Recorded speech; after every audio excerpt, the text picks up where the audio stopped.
আসসালামু আলাইকুম।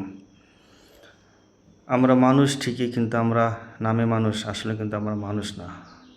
কেন এই কথা বললাম? নরসিংদী একটা ঘটনা ঘটে, রেল স্টেশনে তার স্ত্রী ও সন্তান সহ মারা যায়। স্ত্রীটা মারা যায়, কোনো মানুষ একটু সহায়তা করে নাই তাদের। তার স্ত্রীকে কাঁধে নিচে নেওয়ার পরে তার সন্তানরা কেউ ধৈর্য কেউ একটু হেল্প করে নাই, যে চলেন আমরা পৌঁছাই দিয়েছি। কোনো কারণ তাদের সান্ত্বনা দেওয়া কোনো মতো মানুষ নাই। তার ছেলেটাও তার বুকের ভিতর দিয়া মানুষ ভিডিও করে, মানুষ তামসা দেখে।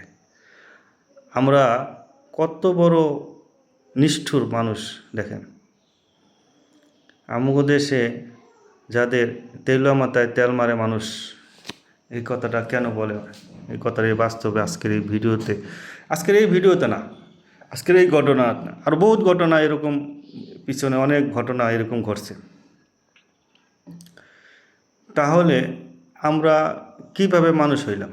আমরা তো মানুষ, নামে মানুষ, কিন্তু আসলে মানুষ না।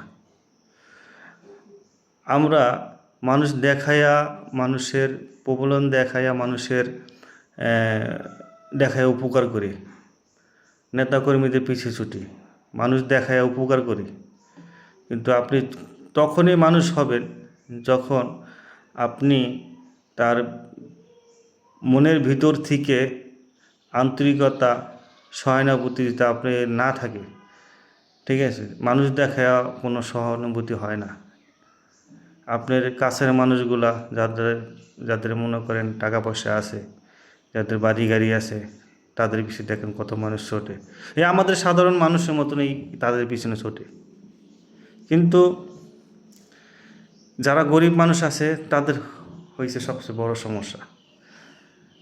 আমাদের দেশে এগুলা অ্যাভেলেবেল